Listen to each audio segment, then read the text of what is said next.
Hello and welcome to the Growing Green podcast. Your host, Jeremiah Jennings, is the owner of Growing Green Landscapes in Birmingham, Alabama, and has a passion for growing the entrepreneurship community for those who are young in business. Being a business owner isn't easy, especially in the early years, and that's why in this show we dive into a wide range of topics covering all the challenges small business owners deal with. Even if your company is generating $1 million or more, the stories from our great guest and Jeremiah's own firsthand experiences will propel your business forward. And now, here's your host, Jeremiah Jennings.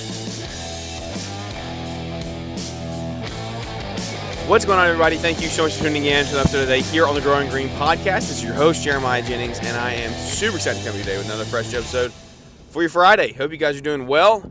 Welcome into another show, another way to end the week today. I hope you're doing good. Hope you had a great week.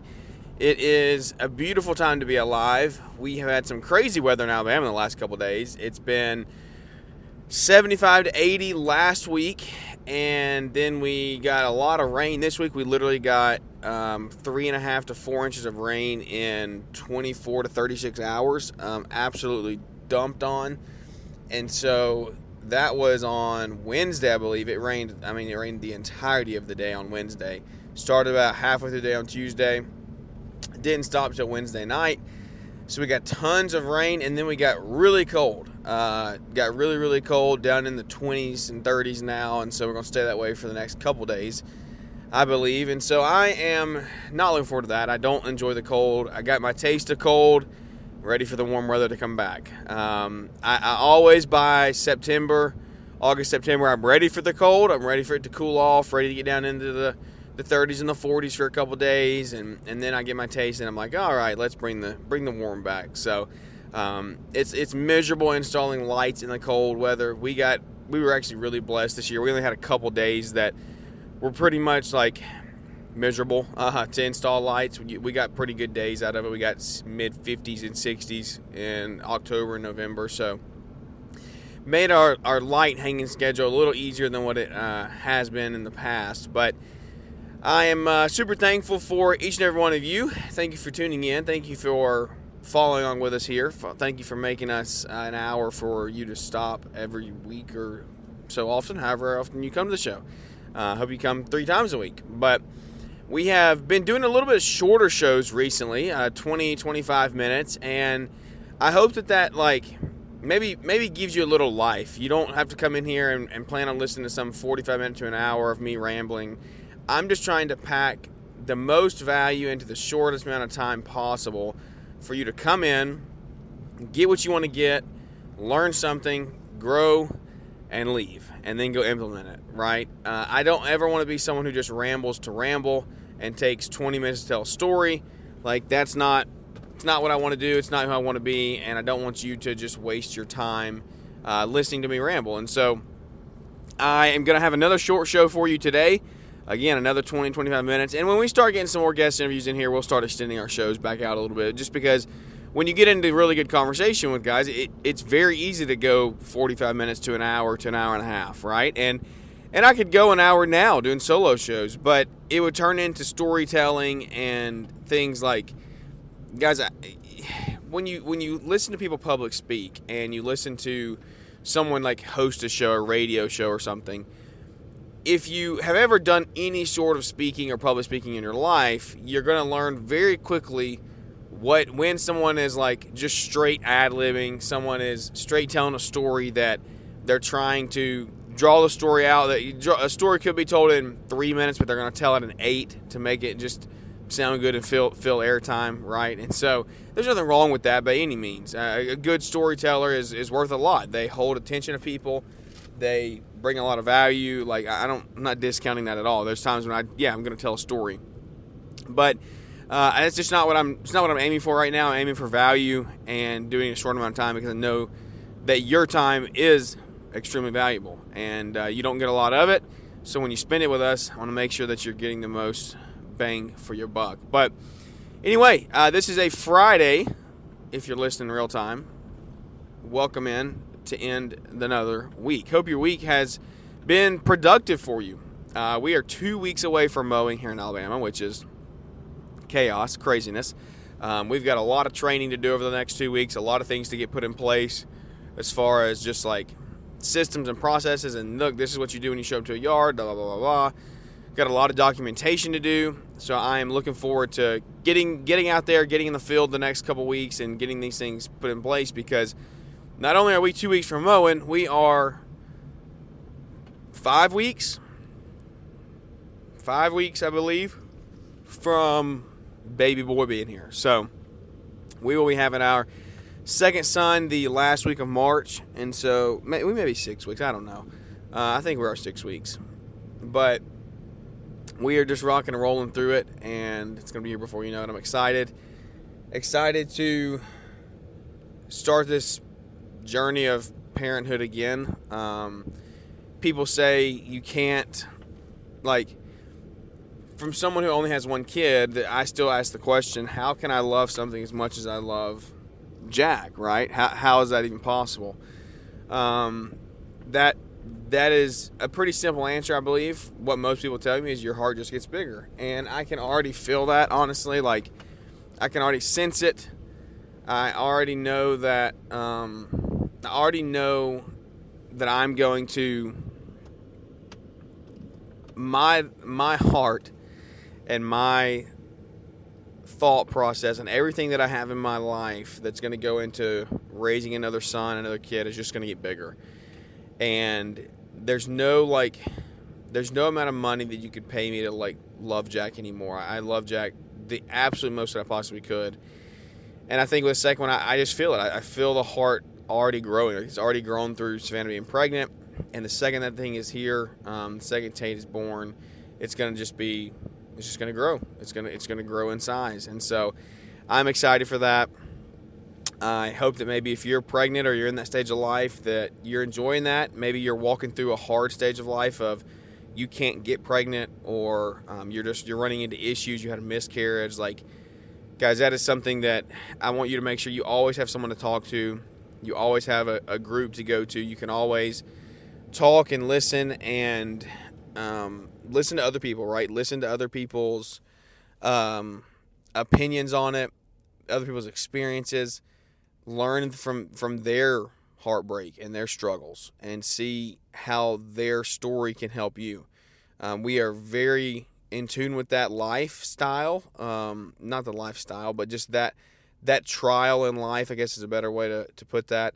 We have a very small group in our church that we are a part of, and multiple couples in there struggle with infertility and what that looks like. And so we are seeing that continuously when we're praying for you guys that do that. So if you ever need an ear to hear, or just somebody to listen, somebody to tell your story to, by all means, reach out anytime, and I want to help you however I can. Like I said, just listening.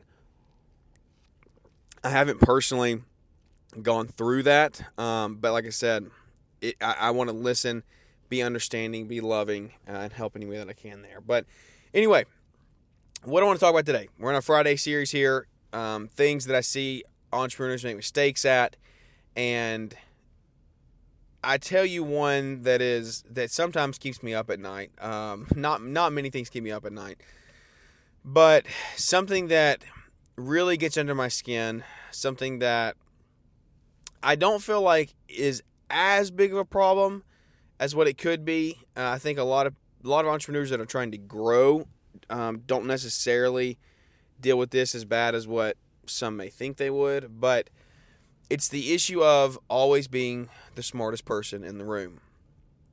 I have talked on here a million times, like there's no telling how many times. Talked about how to influence and influence people. I think I talked about that. I know I talked about that on Wednesday's show, so I won't dive into that rabbit trail again today. But guys, we are called to be different. You're running a business. You're leading people. Mark Bradley calls you a leader of leaders. If you're trying to grow a company, you're trying to put people in place under you, you are a leader of leaders. And so as we grow and as we consume content, as we help people in our business, in our lifestyle, in our circle, I'm trying to do everything I can to turn them into leaders. And what does that look like? What does it look like to be a leader, right? Someone looks at you from every single level, no matter where you're at in life. You may be in 6th grade, and you're looking up to the seniors. Well, those kindergartners looking up to you, right? Someone is always watching you. You may be your 2nd year in business as an entrepreneur. Someone who's thinking about it and they're on the fence of trying to quit their full-time job, they're looking up to you, right? And so you just have to remember someone is always watching. How can I be a leader of leaders? And when I think about being the smartest person in the room, I just ask myself the question, what does that accomplish? What does it accomplish to be the smartest person in the room? Why do you want that? Is it a pride thing? Is it an ego thing? Like, what is it that says, hey, I need to be in the room and I need to give all the answers and I need to know all the stuff? Personally, this is not a brag. This is just facts. Personally, that has not been something that I've struggled with in the past. That has been something that I've been actually exceptionally good at.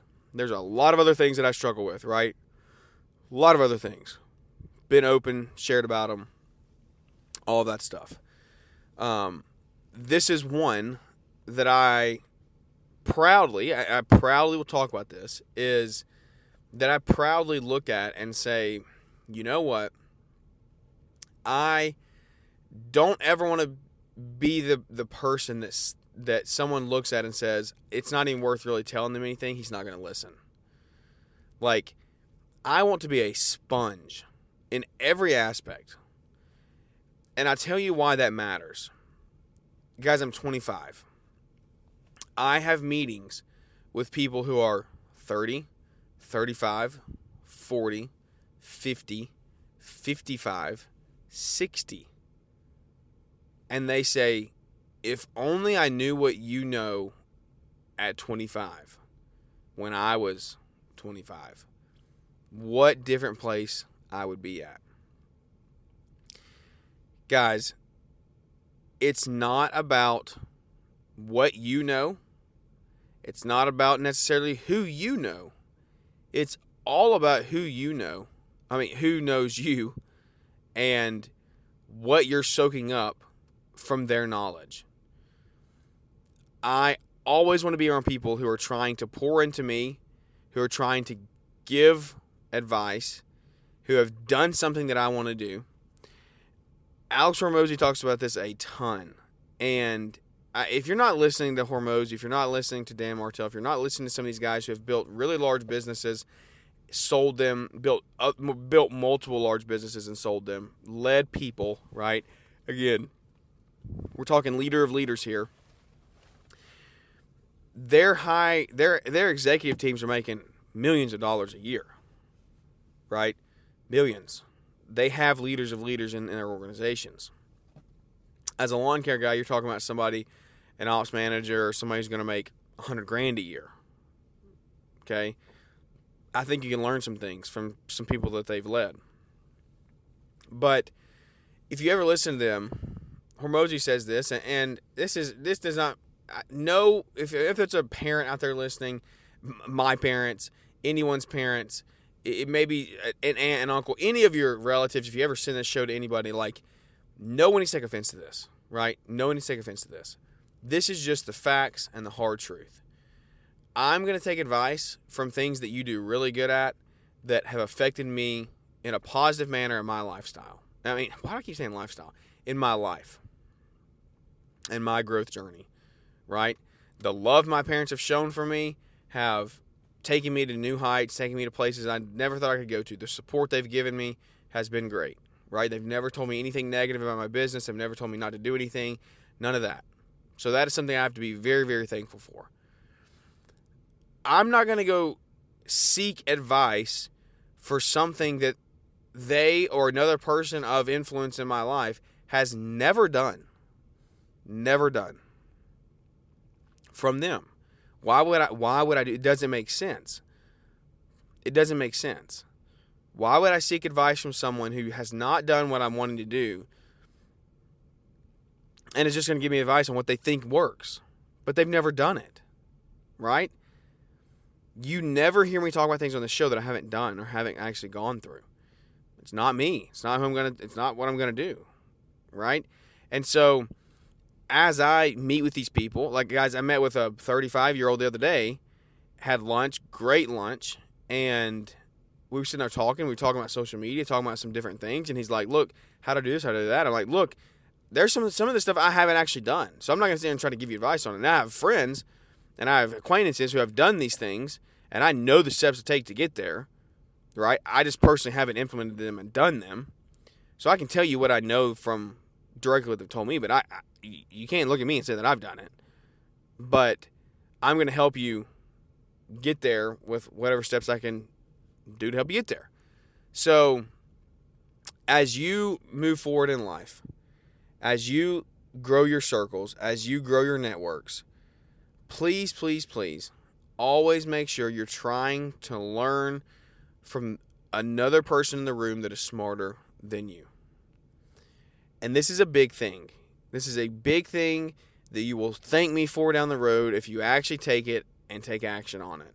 It's not hard to take action on. The rooms that I've been in, because of my willingness to learn and be humble and say, like, hey, I don't deserve to be here, but I'm going to be here. I'm going to shut up and listen. Like, and this is a big thing, right? Man, I could get fired up on this topic and I could offend some people, but I'm not going to offend some people, I hope, and I don't want to go too long and just, like, blow you up on it. If you are somewhere in the room and you are not the smartest person, someone in there is significantly further along in life than you, they have seen and done way more experience than you have, if you are in those circles and you're there to truly learn and soak up what they know, shut up and listen. Stop trying to tell them everything about your life and your business and how you have mowers that break and how you can't find people to work and how you don't know how to buy trucks and you don't know how to get customers and you don't know how to have a website. I'm not saying don't ask questions. Please ask questions. Bring questions of value to the table. Their time is the most valuable thing you could possibly ever get a hold of, right? If you're in a circle with someone who's doing $5 million, $10 million, $100 million, right? Bring questions of value to them, not little like questions that you can go YouTube and answer for and watch a 30-minute video on. But you're not disciplined enough to watch a 30-minute video. So you're going to ask this person who, yeah, they can tell you, but like they can tell you other mind-blowing things that help you grow your business like significantly. I pay a coach $600 an hour. That's not an exaggeration. $600 an hour for his time that has done things that I want to do, has the systems in place, has the processes to grow a company, has gone through the ups and downs. They've gone through the growth process. They know what it looks like. They know what all goes into it. $600 an hour. If I come to him with a question of, hey, how do I get my website looking good? Or how do I know which mower to get? Right? Now, look, it's my money, right? It's my money. I can ask him whatever I want to ask him. I can ask him how to grow blueberries if I want to, right? But is that truly the best use of my money and my time? I know it's not the best use of his time, but look, he's getting paid, so what does it matter to him? Okay? But it does matter to him because, like, his time is his most valuable asset. So he wants to be giving and adding multiples and multiples and multiples of value to whoever he's talking to. So I'm going to ask him the best questions that I can to help me further my business. And do that in a way of, like, just ultimate respect. Ultimate respect for his time. So as you grow and you get in these circles, some of these circles you really just truthfully you don't deserve to be in, because I'm in circles I don't deserve to be in, right? Inside and outside of things that y'all have seen and haven't seen. 100% meet with people that I've no clue meeting with. And I mean, no, what is the word? Why can't I think of the word? I've no, what is the word? Whatever. You know what I'm saying. There's no way I should be meeting with these people, right? I'm not qualified to meet with these people. I have no business meeting with them. I have to ask really good questions and shut up and listen. Don't ramble on about yourself. If you're rambling on about yourself, you know what you should do? You read the book. I'm not even going to tell you the book. You read the book, right? You should know what book by this point. Go read the book, implement the practices and the procedures and the just like the processes in that book. You will see dramatic change in your life. Guys, I love you. I pour my heart into this show. These shorter shows are just me like, hey, look, shooting it straight. No, cut out the bull crap. This is what you got to do to grow. This is what I'm doing to grow. If you take action on these things, you will see progress. I promise you. There's no doubt about it in my mind. I wouldn't put this stuff out here. I wouldn't put guarantees behind it if I didn't believe it. You do these things. You come back to me in 12 months. You're going to say, my life is totally different than it was 12 months ago. Promise you. I promise you. All you got to do, shut up and listen. Be the dumbest person in the room. And I say that respectfully, right? I'm not degrading you. I'm not knocking you down. I'm the dumbest person in the room a lot, right? But also have a mentality of leading leaders. When I lead my company, I have to transform my employees into leaders. They have to realize they are leading other people. They have to realize they're not the smartest person in the room, right? I always want to take feedback and listen to them and listen to their opinions. Truthfully, it's just the way that it is. There's a lot of times I know better than they know in situations. But they're all older than me, so they may try to give me some pushback, right? Well, what do I do as a leader? I don't fight them on it. I don't sit there and go back and forth and argue about it. I just say, okay, yeah, you're right. We'll see. And no, you don't say we'll see. You don't get sarcastic with it. You say, okay, all right, we'll do it your way. And when you do that, and then it doesn't go wrong or it doesn't go right for them, it's a rule of life, a way of life for them to say, look, I was wrong. They're going to realize it. They're going to start making changes. And that's the right way to do it on your side. Don't argue with them. Don't degrade them. Don't put them down. Don't say, you idiot, I told you, you were wrong, right? You were wrong, I was right, type thing. That doesn't get you anywhere. But all you got to do is just sit there and say, okay, yeah, we'll do it that way. We'll give it a shot. And then when they realize you were actually right, they're going to say, okay, this guy actually knows a few things. You may give him a little more respect and a little more time to think about things and make good decisions for our team because he's got our best interest in mind. And so as you do it, guys, it's not going to be the easiest thing in the world. It's going to take a little bit of mindset shift if you do struggle with a little bit of pride, a little bit of arrogance, a little bit of just self-righteousness, hey, I know. And that's okay. You're human. It's human nature. Hey, I know what to do. I know how to make these changes. I know how to win, right? I know how to lead. Promise you got areas to grow in, no matter what level you're at. Mark Bradley still learning to lead. Kevin Scott still learning to lead. Jeff Bezos still learning to lead. I love you. I care about you. Like I said, I pour my heart and soul into this show. If I can do anything to help you, please reach out. I hope this show resonates. If it did, leave us a big 5-star rating and review because those help us grow the show each and every week. Keep coming back. Keep listening. Help us any way that we can. That if we can help you anyway, please reach out and let us know. And I look forward to seeing you here on the next one. Without any further ado, that's going to wrap this one up. And we'll catch you here on Monday. That'll be good. Thanks for tuning in to the Growing Green podcast. It is an honor to have you listening, and we hope you receive valuable advice to help take your business to the next level. Don't forget to follow the podcast so you'll be notified when our next episode drops.